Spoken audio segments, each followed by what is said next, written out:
Welcome to another broadcast of the Deborah Ruffini Show on the ArtistFirst Radio Network. All past shows are archived. You can find them at ArtistFirst.com.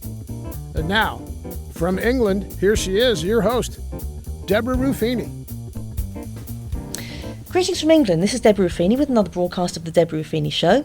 In today's show, it is my huge pleasure to be speaking with Julian Garcia, a fellow mega Bruce Springsteen fan. Julian, I'm so looking forward to chatting with you about your love for our love for the boss. Thank you so much for being on the show. How are you doing? Good. Well, thanks for having me. I appreciate it. Thank you very much. Oh, you're welcome. This is very exciting because we're both huge fans of this amazing chap, aren't we? Oh, yeah. I mean, that's one thing I've learned over the years and through the use of social media and things like that, it's great to be in touch with fans from all over the world, far away, all over Europe and other places. I've gotten to know so many people who are also fellow fans, and you kind of realize, how many people there are out there that just love him, and it's really great. It is, isn't it? That's interesting you say that, because I was thinking the other day, sort of, when you belong to a fan club and it was snail mail, you actually got a membership card and a little poster. Yeah. And things through the post, but there wasn't that or you'd have a pen friend if you were lucky that you'd literally write a letter to and hope it got there in 2 weeks. Yeah. I mean, you know what? It's funny. I've never done that before in my life. I was never a member of a fan club, but I sort of have similar experiences where, I don't know if you're familiar with the website. It's called Backstreets.com. It's a Bruce Springsteen news website. Yeah. And I call it a website, but, back in the day, in the early days, when I first got to know it, it was actually a magazine. Yes. And I would subscribe to it, and I would get the copy of the magazine delivered to my house every, I don't know what it was. I don't remember if it was every 3 or 4 months or something like that. But now everything is just so instantaneous. We have all these websites, Facebook pages and things like that, so it's a lot easier to connect with people. Yeah, it is, isn't it? Yeah, I mean, as much as I moan about the internet, it is because I'm a technophobe, but it is. Yeah, it's so much easier to connect with people that you wouldn't have known were out there. So it is a great thing. Yeah. So yeah, Julian, I'm intrigued. I mean, I only know my own story, but what made you discover the genius of Bruce? Well, I mean, I guess now it's. I was thinking about this recently. I actually thought about this last fall when it was Bruce turned 70 years old last fall, and I actually did a series of short stories that I posted on Facebook, and it got me thinking that I had been a fan of Bruce for 35 or more years. Wow. And I thought about how incredible that is, to really be a fan of somebody for that long. Yeah. But not only be a fan of somebody for that long, but to still have the person be active and, producing great music and things like that. So I go way back to, I guess it's closer to 40 years now. Wow. So right around 1982 or so, I was growing up in New Jersey. I would say about an hour and 15 minutes north of where Bruce is from. Okay. So I'm from a town called Little Ferry, New Jersey. It was about 15, 20 minutes outside of New York City, outside of Manhattan. And so my brother was a huge music fan. Is still a huge music fan. Yeah. And at the time, so my brother was about 7 years older than I, and I was about 8 years old at that point, so he was 15. He was probably a freshman or a sophomore in high school. So we shared a bedroom, and every night before we went to sleep, we'd sort of, lay there and just listen to music together. And at first, it was a lot of sort of the hard rock bands that were around and popular at that time, sort of Van Halen, a lot of AC/DC, Van Halen, groups like that. And then eventually my brother introduced me to Bruce Springsteen's music. And my first real introduction to Bruce was probably either Jungle Land from Born to Run or the entire Nebraska album. And the thing about the Nebraska album is we used to lay there at night and we put the Nebraska album on. And at the time we were listening to cassette tapes. Yeah. We had a little cassette player in my bedroom under the television and right next to the Atari game system that we had. Yeah. So, we'd listen to that, and then that album in particular, Nebraska, is so quiet and sort of haunting, and it sort of made for good nighttime music that you could listen to in your bedroom when you were trying to fall asleep and you didn't want to disturb the rest of the house at 12 o'clock or 1 a.m. or something like that. Yeah. Which is really when we listened to a lot of our music together, late at night, right before bedtime. Yeah. So that was really the first introduction for me. It was I was a big Nebraska fan at the time, the entire album, and that sounds really strange now to say that, because of the fact that, I was only 8 or 9 years old at that point. Wow. And if you listen to that album right now, and I don't think you would find many 8 or 9-year-old kids that would really be interested in that type of music. No, of course, yeah. An acoustic guitar and a harmonica and just a voice, and that was it. So that was really my first introduction. It was right around 82, 83. And it was, like I said, it was right in the middle of that sort of like really metal period where Van Halen, AC/DC, and then all of a sudden, there's a really quiet album was there, Nebraska. My brother and I listened to that thing over and over and over again. So that was my real first introduction to Bruce. Wow. That's really interesting, because Nebraska is probably one of my least favourite albums. So, no, I absolutely agree with for a child, for a kid of that age, that's quite something, isn't it? That sort of music. Yeah. Yeah, it is funny. I mean, I think back on it now, and I think one of the things I think it was if you really think about a lot of the other music that was going on at the time, there was Michael Jackson was huge, obviously, at the moment with, I forget the year Thriller came out in about 83 or 82, I think it was. So right around that time, it was Michael Jackson, Madonna, all those types of artists, Wham, that type of stuff. And then it was, like I said already, the Van Halen, AC/DC crew, and all that stuff. Yeah. And I think the one thing that made Nebraska stand out to me was just how very simple it sounded. It gave me, I think when I look back on it, it kind of gave me the impression that was the type of music that if I really wanted to, I could also play by myself, All right, yeah. You sort of sit in your bedroom and you listen to that and you think about how it just sounded different than a lot of things that were on the radio at that moment. Yeah. So I think that's sort of what made it stick out, that made it stand out to me, Yeah, well, that's understandable. Yeah, like you say, it's certainly something very different. So where did it grow from there? You did that lead to thinking, what else has this guy done? Did you kind of want to explore then? Yeah, I mean, I think at the time, my memory, this is sort of the order that my memory goes in. We're going back almost 40 years now, is that I believe my first real introduction, the first song I really ever heard was probably Jungle Land. Right. And then from there, my brother said to me, hey, if you like this, you're going to like this. And then, so from Nebraska, that was about 82, 83, something like that. And then, you go another year and a half. So I was into Bruce a lot. I was into like I said, Nebraska, and then the Born to Run album. And then I sort of went backwards a little bit and listened to, the first 2 albums. Yeah. Before that, just a little bit, because again, I was still at an age where I wasn't able to buy my own music yet. I really didn't have access to music like we have today, obviously. If you wanted to listen to an album, you had to go out and actually go to the mall or whatever and purchase the album. Yeah. And for that, I needed money, and I needed my mother to take me, or my brother, or whatever. My brother wasn't even driving that yet either. Yeah. So anyway, for the next year and a half or 2 years, I think I just really listened to Nebraska and Born to Run a lot, mixed in with all the other pop music that I was listening to at the time. But then all of a sudden, I guess it was June of 1984, which would have put me just shy of my 10th birthday, Bruce released Born in the USA.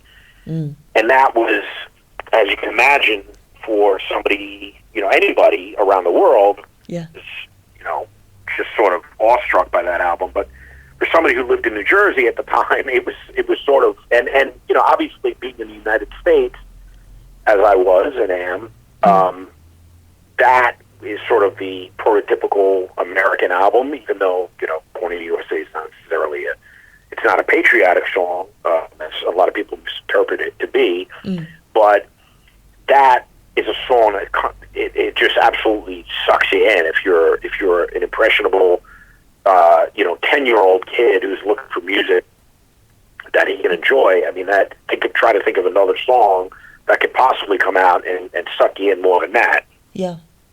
So that's the thing. I'm getting a beep here. I don't know if you can hear that. But, No, it's absolutely fine. Listen, don't worry about that. So anyway, that's at the moment, Born in the USA coming out, and that entire album was just completely. It sort of created some like bedlam in the U.S. and I guess around the world. Yeah. But especially being in New Jersey, it was kind of crazy.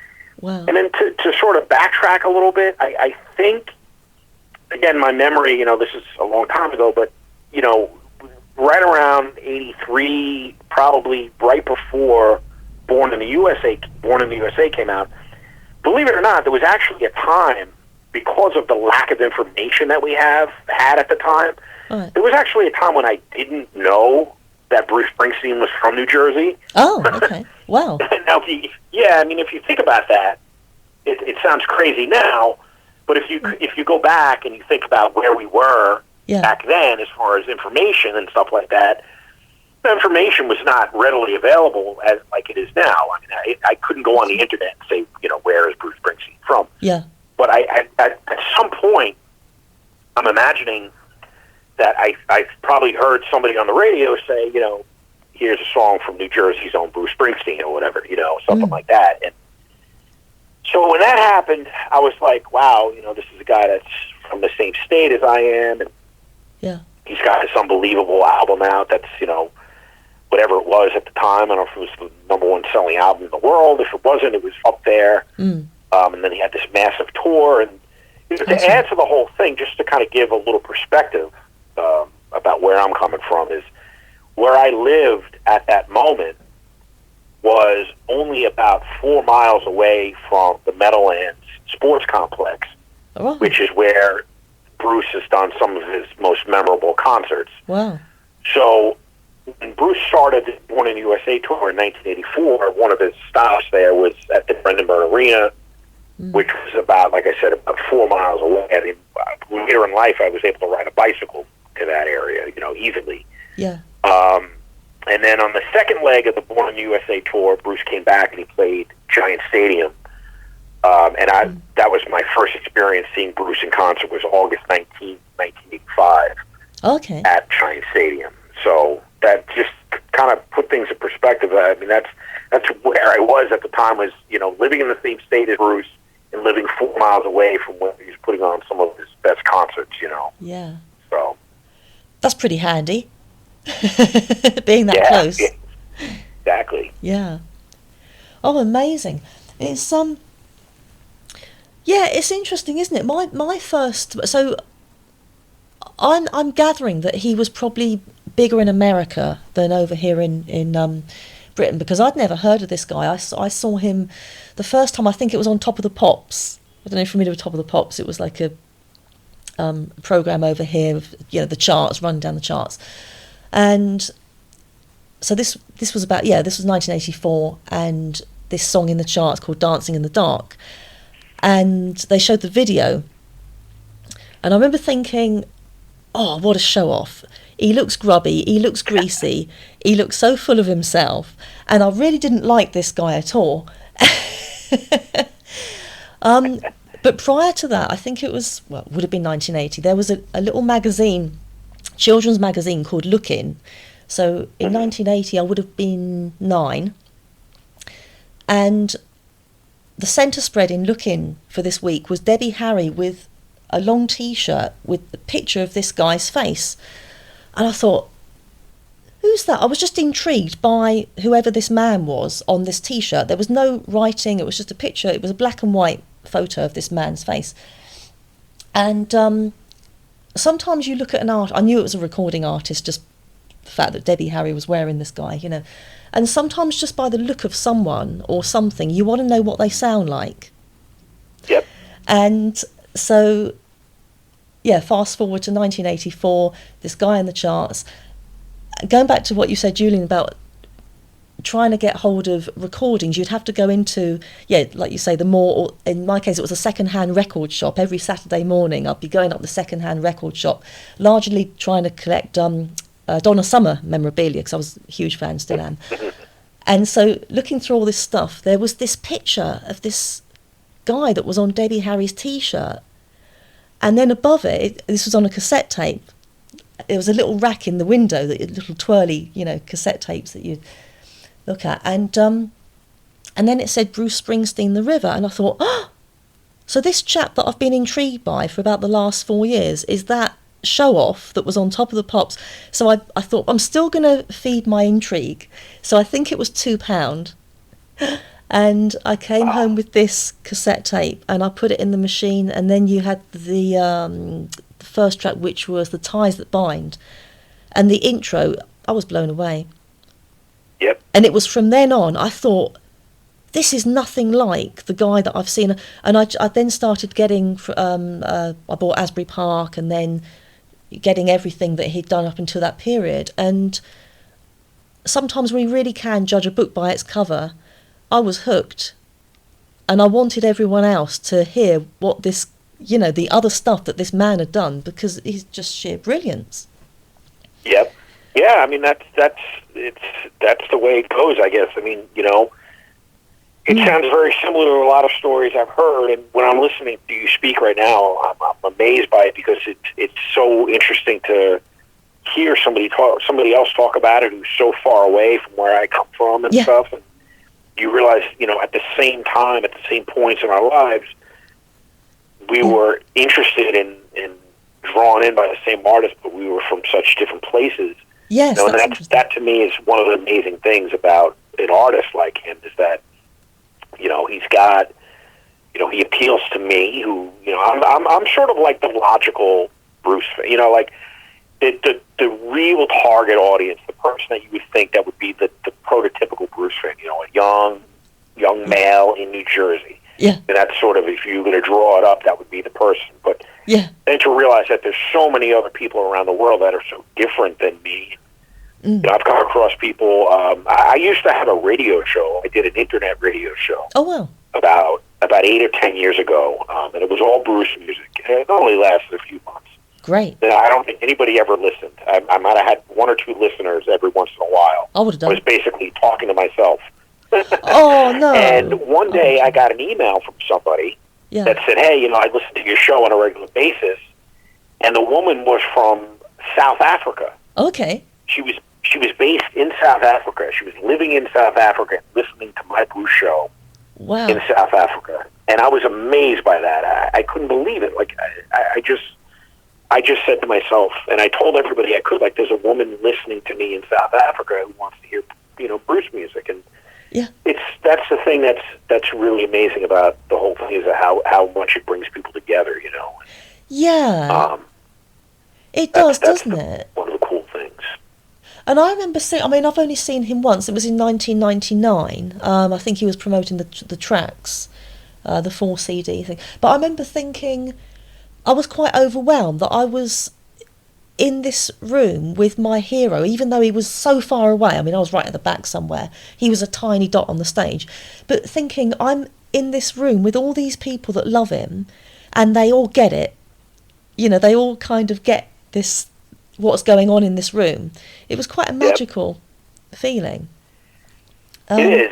It's funny that you mentioned that, because I've thought about that myself at times, and I've seen him more. I'm fortunate. I've seen Bruce about up to around 45 times. Brilliant. Which is a lot, but it's still not nearly as much as a lot of other people have seen him. I used to have a boss back in the early days of my career. This had to be in the it was probably in the late 90s. He was already up to over 100 times in the late 90s.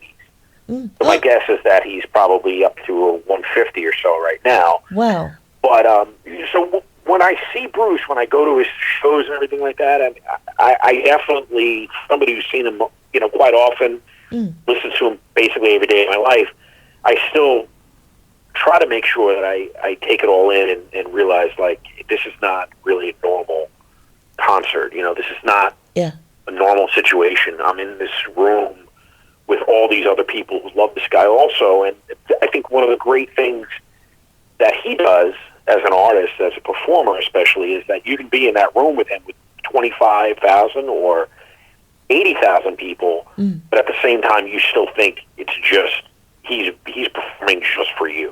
You know, that's the one thing. I was lucky enough about 8 years ago, 2012. I was at a show at the Meadowlands in New Jersey. Now it's called MetLife Stadium. It used to be Giant Stadium. They knocked it down and built a new stadium. And it's a famous show where the show was postponed for about 3 hours or so, 2 or 3 hours, because we had a massive thunderstorm that came through. Oh, wow. So there was the show was delayed, I should say. So the show did not start till after 10 p.m. in New Jersey, and it ended at around 2 a.m. But I remember that was the first time I've ever been in the front row, and I was in the pit, what they call the pit, on the floor, and I was at the front row. And the one thing that stands out to me the most about that, and I actually have video of this on my computer somewhere, is when Bruce comes down to the front and he performs, and he's pointing at people and things like that. You get the impression that he is absolutely looking right at you and also sharing with you, like, sort of saying to you, do you believe that we're in this together? You know, how great is it that we're here together? Wow. It's not like, you know, hey, you're watching me and how great am I? I really get the feeling like he's in it with you, you know, as opposed to him being up there by himself and you're just watching him. And that was the great thing about that night, is I really got to see that up close and personal, how intimate it can be in a stadium that's holds, you know, 80,000 people, you know. So that's really one of the cool things about seeing him live, you know. I'm guessing that if you're sitting in the upper deck in the back somewhere, maybe it doesn't feel exactly that way. Which is one of the reasons I try to avoid that as much as I can. If I can't get tickets, I'd sometimes almost rather not go than sit in a really far away seat. But I mean, that's the spoiled brat in me, I guess. No, that makes sense, doesn't it? Because you might as well see it when it comes out on DVD and up close. It's like being at Wimbledon. What would be the point in getting, unless you get a front seat? But that must have been quite an experience. How did you feel? Can you remember how you felt at that time? I'd be very excited. Yeah, I mean, it was a great day because it happened to be, so my birthday is actually the day before Bruce's birthday. My birthday is September 22nd. Yeah. Bruce's birthday is September 23rd. Now, just to give you, I don't know, sort of similar to when I found out where he lived. One day I just kind of heard on the radio, you know, how they say, like, oh, you know, this week's birthdays are, you know, Billy Joel and Elton John or whatever, like, you know, something like that. Yeah. So one day I was listening to the radio and somebody said, you know, celebrating the birthday next Wednesday is Bruce Springsteen. And I said, oh my God, that's the day after my birthday. You know, Yay. As you can imagine, being 12 or 13 years old, I was through the roof. Yeah. My God, I almost shared a birthday with Bruce, as if I needed more reason to obsess over him. So September 22nd, 2012 was the date that I'm talking about. So what happened was the show was delayed, but anyway, prior to knowing that the show was going to be delayed, I wanted to get there. You have to get there early enough where you line up, or as they say, where you are, you would queue, right, to get the wristband. Oh, yeah. And so I showed up. Believe it or not, it was at the stadium at around 9:30 a.m. that day for a concert that was scheduled to start around 8 p.m. Wow. That's commitment. So I got in line, they got my wristband, and they handed out wristbands. I forget what it was. Maybe it was like 12:30, 1 o'clock, or something like that. Yeah. And then I was joined by my wife and my sister and my niece, who were also going to the show. But I sort of sacrificed myself and got there really early to make sure I got in line and all that kind of stuff. So it was a very, very long day, and it was very, very exciting. The weather was really nice. It was actually very hot.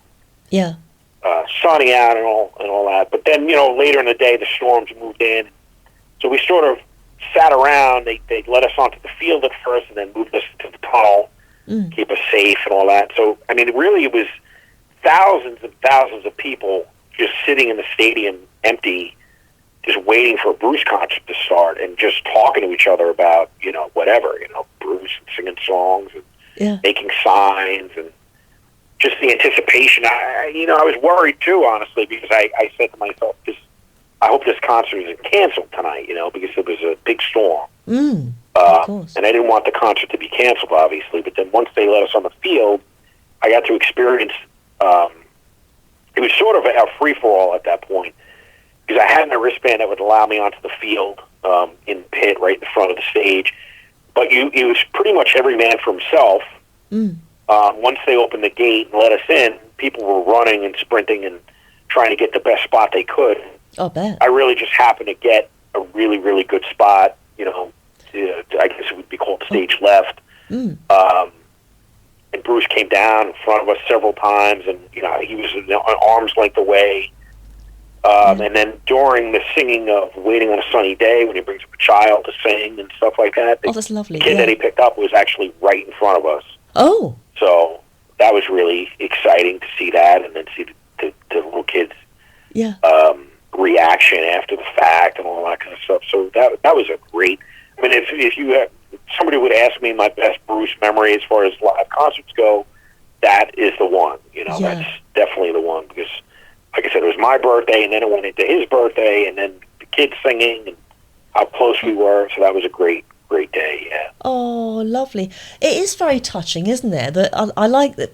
I like the fact that he does certain things with certain songs. Like he always gets a small child, a little girl, isn't it? Waiting on a Sunny Day, he gets her up and sings.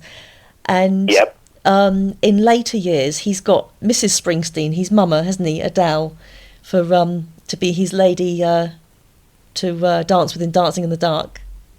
Yeah, I think that's cute. That's also very exciting. And, it's funny you mentioned that, because a few years back, I think it was 2016.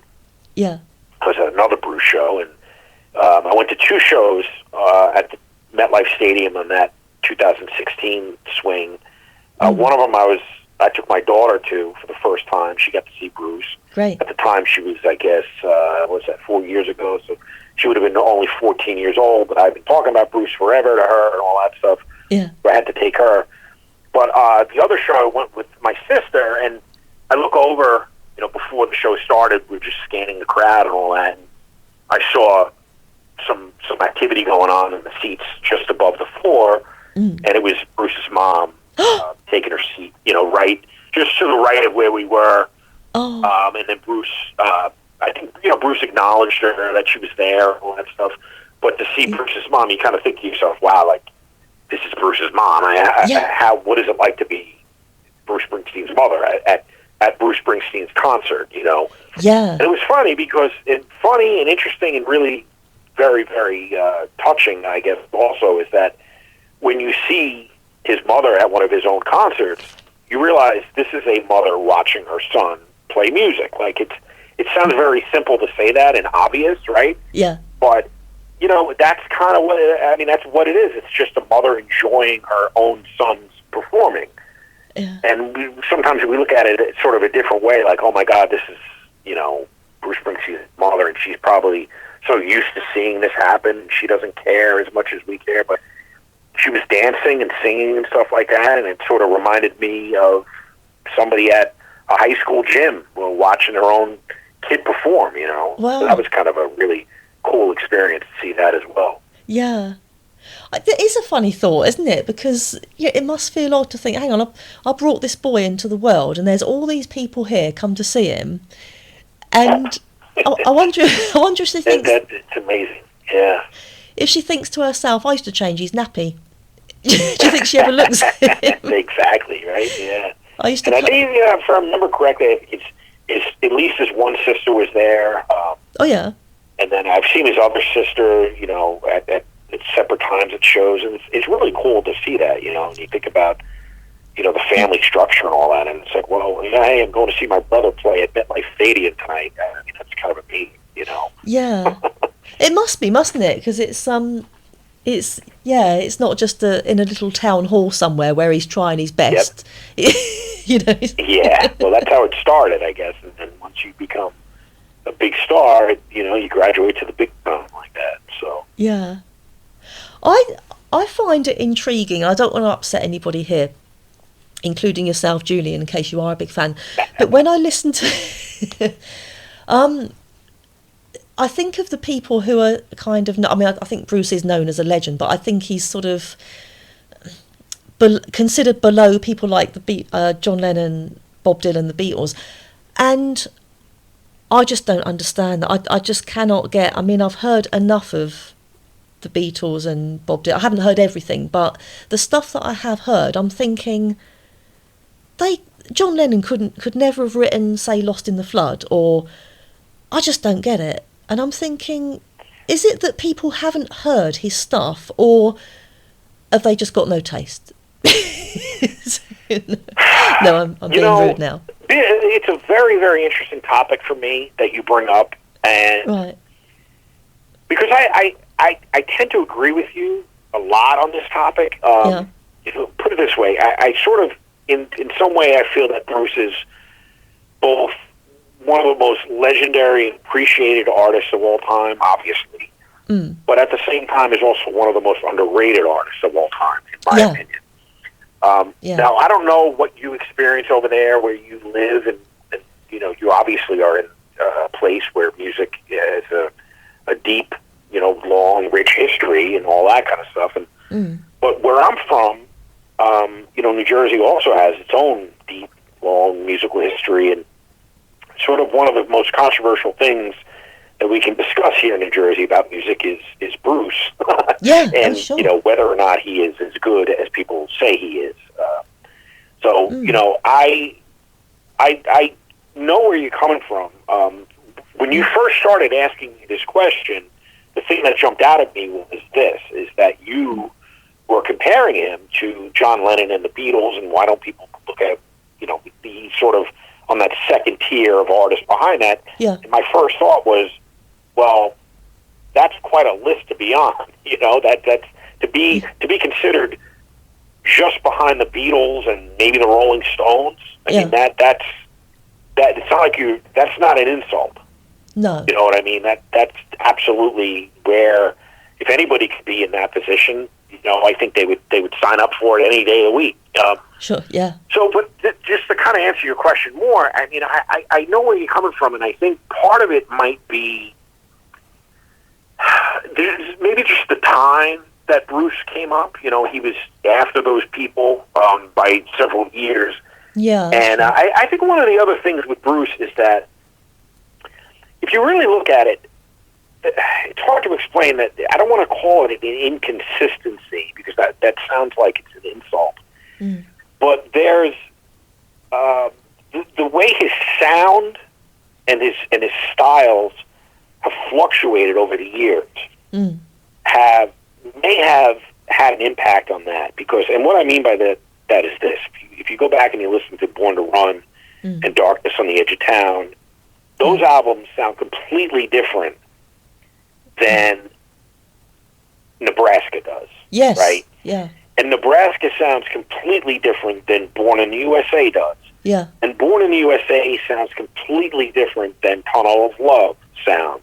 That's true. And then Tunnel of Love sounds completely different than, Devils and Dust and Human Touch and Lucky Town. So, Bruce is, part of his brilliance, in my opinion, is the fact that he can do so many different things.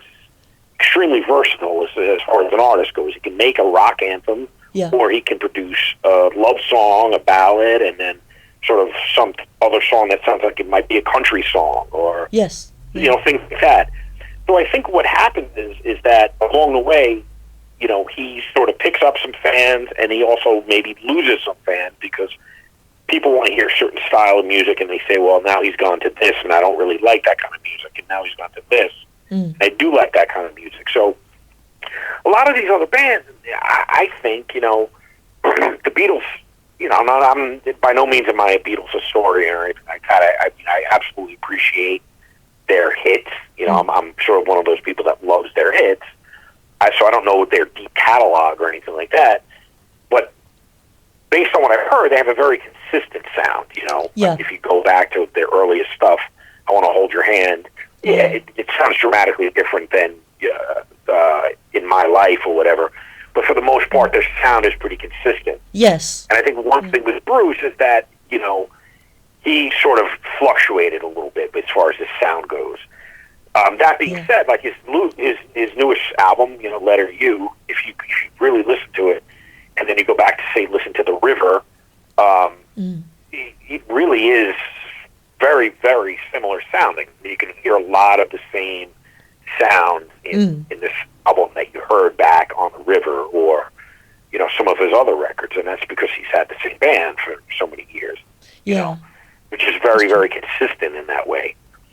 That's but true. yeah, I mean, just to get back to your original point, I mean, I tend to agree with you that he's of course, is he considered with the Beatles or the Rolling Stones? I mean, an argument can be made that he is, but if he's not, it's really not an insult to anybody to say that. I mean, because those bands are pioneers and the considered the greatest bands of all time. So if you're considered the greatest bands of all time are A+, and you're considered a solid A, I mean, that's nothing to sneeze at, Yeah, that's true. Yeah, that's a good observation, actually. That's very true. Yeah. Yeah. It's hard to pick, isn't it, a favourite track from your favourite artist. Do you have a favourite track, Julian, that stands out for you above everything else? Now we're going to get tough here. It's hard to say. I mean, it changes. That's the thing. That's part of being, in my opinion, a huge fan of Bruce or any artist, I guess. If you have these people. Some people are just casual fans of bands and and solo artists or whatever, and they're great. What's your favorite Billy Joel song? It's easy to say. Well, I think once you become like a hardcore fan and you're a lifelong fan, it changes along the way. Yes. So for me, I mean, my favorite song on any given day could be different than it was, 2 months ago or whatever. But I would have to say, if I'm really, really pressed, and there's a song that I really want to hear, let's say it was the last song I was ever going to hear of Bruce or whatever, God forbid. Yeah. I mean, I love The Promised Land is probably the one that I go back to from Darkness in Each Town. And, Okay. when I hear that song, and I hear it live especially, it's such a great song, and there's so much about that song that I love, the lyrics and things like that, but also just, it is, to me, it's the song that features the E Street Band at its very, very best. And I mean, if you really listen to that song, and the middle musical break in that song pretty much features every single band member doing what they're known for, All right. Roy Bittan, Clarence Clemens on the saxophone. It's just Bruce playing a harmonica and things like that. Yeah. So that particular song features just everything that I love about Bruce and the E Street Band. So that would probably be the one that I had to name. If I had to name a favorite song, I would probably say that. Oh, that's interesting. Yeah, I like The Promise. I'm going to have to listen to that again after. It's not one that I listen to over and over, but it's, now you mention it, it is very good. It is a brilliant song. For me, I like Downbound Train. Well, for me, it's mainly the tune of Downbound Train. I can listen to that and I get goosebumps. I love the story in that as well. But he's also a very great... He's a storyteller, isn't he? He's a great poet, but he's also... They're just all little stories, and it's very clever to be able to do that. I think, I'm sorry to cut you off. No. But that, when I think back, I mean, that's probably the one thing that I think drew me in the most. Yeah. Is that part of it. Because when I go back and I think about Nebraska again, one of the first songs, or probably the first song that really sticks out in my mind, is Highway Patrolman from Nebraska. And that was a song that my brother and I listened to a lot because, it's a song about brothers, right? Yeah. And so there's sort of just a beginning, a middle, and an end to that song. Which, again, you go back to the time that I was living in, and there was some music that was great music. Michael Jackson made great music. Yeah. Madonna made great music, but they weren't really stories involved. No. It was just like a chorus and repeating the same thing over and over again, and sort of bubblegum pop and all that kind of stuff. But right, I mean, Bruce is able to tell these stories, and that's probably the one thing that drew me in. Is there's a guy singing that's actually singing about something. There's a point to this. Yes. It's not just, I'm not just going to listen to this song for 3 minutes and clap along, and tap my foot, and that's it. I mean, it's going to stick with me, and there's a story involved, and there's really a point to what he's saying. Yeah. So that's you're right. I mean, that's one of the great things, and you know, I can go back to the beginning, and then even the very latest. You know, his latest album. I don't know how much you've listened to it yet, but yeah, it's it is brilliant. A great album. Yeah, it is. It's very good. There's some stories on that. You know, Last Man Standing, The Power of Prayer, and the final song on the album, I'll See You in My Dreams. I mean, those are all really, really great story songs, you know. Yeah. So, yeah, that's one of the things that he does probably better than anybody. Yes, he does it so well, doesn't he? It's like you say, it's not just kind of a love song, boy meets girl, and you know, I love you, ooh ooh ooh, baby, baby, baby. Yeah. And also, I was listening. Not that there's anything wrong with those songs. No, but, not at all. Every once in a while, it's good to have something deeper than that, I guess, right? Yeah, that's right. And it's clever the way, like you touched on a little bit. There doesn't necessarily have to be a structure to follow. It doesn't have to be like a verse, chorus, verse, bridge. When you take something like I'm trying to think, is it Rosalita and Jungle Land? They're just a bunch of words that has a great tune, but there's not kind of, and even Born to Run, I think. You know, it's just a lot of words. Yeah, I mean, you know, it's absolutely. I mean, there's just you know, you're right. I mean, a lot of his songs, you know, they tell the stories, and some of them that don't necessarily even tell a story are still, you know, just as great. But you know, yeah. I mean, I was thinking about this the other day. I think one of the things that really draws me in the most is what makes a song that I love when it comes to Bruce, and the ones that I feel like I get most attached to are the ones that I have an emotional attachment to. You know, and those are the songs that I end up loving the most. When there's an emotional attachment to the song, like I if Rosalita comes on the radio or I put it on while I'm at the gym or something like that, how do you not love that song? It's a great song. You know, Absolutely. Rosalita is an excellent song. It is. But I wouldn't say it's one of my favorite Bruce songs. And the thing that separates it from, or separates some of his other songs, is you know, the ones that I love the most are the ones that I feel emotional about. Yes. You know, that's, you know, songs like The River, or, you know, for me, like I said, you know, Highway Patrolman. There's an emotional attachment to that song. Yeah. And that's why I love that song so much. You know, there's a song off of Lucky Town album, you know, Better Days. I love that song because that song just reminds me so much of when I was in college, you know. Yeah. And just, you know, the lyrics of that song are just lyrics that I can relate to, you know. So, the songs that I love the most are the ones that I feel like I have an emotional attachment to. So many things off of, like, Tunnel of Love, I have an emotional attachment to those songs, you know. You know, I'll come out with some great songs that are, you know, still great songs that I don't necessarily have as much as an emotional attachment to them. And, you know, those are the ones that I sort of love, and I can, you know, still enjoy them, but they don't hit me in the same spot that the other ones do, you know.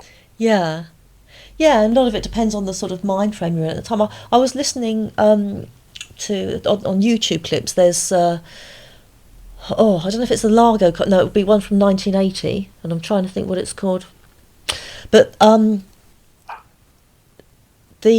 River, and I think it was Point Blank, where he did. They're quite long songs, aren't they? And I was just listening to the words and, you know, watching the perform. It's everything, isn't it? It's the words, it's the music, it's the performance. But I was tuning in on the words, and I was just blown away how someone can just sit down and write this. It's very clever. Yeah. And quite often it's amazing. Sorry. Yep. I'm sorry. Go ahead. Quite often, what I like, Julian, about song words is unpredictable lyrics. Unpredictable lyrics, unpredictable rhyme. And he's got a very good way of, you think the end of the next line is going to rhyme with something completely different to what it actually does. He's good at doing that. Yeah, it's almost, you know, in a way, I mean, he's sort of somebody that, you know, his best songs, seems like somebody's writing a movie script, you know. That's what that is, like Point Blank and the river, and you know it's not really written as a song. I don't think it's almost written as this is a short film or something like that. You know? No, that's what separates him from me and people like me. I mean, he can sit down and do that, and I can. You know, a lot of other people can't. You know, that's why Bruce is Bruce, and you know, some other people are who they are. You know, so that's what separates him from so many other people. I mean, if he couldn't do that, he'd probably still be playing music, but his songs would be a lot different than they are. You know, so every once in a while you hear a Bruce song and you'll say, hey, this is a decent little song, but it's not it's not a great song. It's probably a song that they would still play on the radio, but it's not a great song. And he could have stopped at that, but he just he has this ability to do exactly what you just said he does, and that's what makes him great as opposed to being good. Yeah, that's it, isn't it? It's he is greatness. He's not just half decent. I wonder what it feels like to actually be him, going out knowing, because it's one thing for his fans to speak about him. I wonder how he sees him. That'd be interesting to know what it feels like. I think that's an interesting point you're making. And here's the thing, like, I think that over the last few years, I would say the last 4 or 5 years, 6 years, something like that, we've started to see glimpses of that. I mean, in its own very, very modest, humble way, we've seen an acknowledgement from him of his own role in our lives. You know what I mean? If that makes sense. Like, there's an acknowledgement on his part that he knows he's had an impact on millions of people, right? He knows how good he is at what he does, and he knows how much people love him. But at the same time, he doesn't come out and say it. We have heard him say it before, but he sort of says things jokingly about that. But, I think down deep, he obviously knows his place in music history and all that. And in his own humble way, he's started to really talk about it a lot and acknowledge it. I think that's where the book comes in. Oh, yes. That's good. Have you read his book? Yeah, I was quite, it was an eye-opener, yeah. It's a great book. Just, an emotional book, and just a really, really great book. Yeah. So, you saw the book, you read the book, and I was lucky enough to go see Springsteen on Broadway. Wow. I guess it's like 2 years ago or so now, March, whatever it was. That Springsteen on Broadway, and then you see these, documentaries, Western Stars documentary and the Letter to You documentary. Yeah. All of those projects sort of feature, this reflection on his part of, what he's done in his career, and how an acknowledgement on his own part, like, this is something special that has happened, and this is not just some ordinary artist, and in his own ways, he's acknowledging that, and, at the same time, he's being about as humble as you can be. Being somebody on his level is probably not very easy to be humble. Yes. I would imagine, and he's done a good job of that. He's not somebody who comes across as some arrogant, obnoxious, full of himself person, you know. So, I think he definitely has an appreciation for his role in our lives, Yeah. No, I think you're right. I think, it's the way he even sort of laughs at himself, doesn't he? I mean, on the Graham Norton show, I don't know if you saw that he was, taking the mickey out of himself about the whole story of him jumping the fence at Graceland and saying, just how Elvis Bruce Springsteen was here. He's even little stories that he gives like that.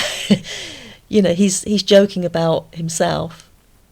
And, that's actually quite that's smart. great. I mean, that's the one thing that was missing. I look back on it now, and I understand it, But when I was younger, when I was a child, and I was a Bruce fan, I really wanted more information on him. Yeah. Because, it was easy for me, put it this way, it was easy for me to find out more about the athletes that I admired at the time. I was a big fan of, I don't know, you may not know who these people are because you don't live in the U.S., and they're not international names. And I'm not fit. But I was a big fan at the time of a guy named Phil Simms, who was the quarterback of the New York Giants. Okay. Lawrence Taylor, who was the linebacker for the New York Giants. Don Mattingly, who was a baseball player on the New York Yankees. You know, those were the guys that I admired, the athletes that I looked up to. And it was so easy for me to get information about them. I just had to read the newspaper every day and read about them and things like that. People wrote books about these people, and I was able to see them on a regular basis on television. But when it came to Bruce, and this probably added to how much of a fan I am. I have to look back on it and sort of realize it now, that the lack of information that I had made me want to find out more about him. And I knew nothing about him except for what he was singing about and what he sounded like, and then what he looked like on his records and things like that. That's all I knew about Bruce when I was 10, 12, 15 years old. That's the only information I had was what was on his records. That's interesting. So that to me, that added to the whole just being sort of like intrigued by this person. You know, I mean, if the information was there, readily available to me at the time, things may have turned out different. I don't know. I mean, I know, once he started writing the book and coming out with these documentaries, things like that, and revealing things about himself, I think I've actually had a greater appreciation now for him. Because now I realize that he's a human being as opposed to just this voice on this record that I put on, Yeah. And there's a lot of mystery surrounding that when you don't know too much about someone. And I think that's where the internet comes in handy. Because I remember trying to find out information on different people. You had to go into a library. Do you remember you had to actually go into a library and see if there was any rock books? I think I lost you. But like you say, it added more to the interest, the intrigue. I do apologise to the audience. We seem to have lost Julian there, but it's been a great show to discuss our hero.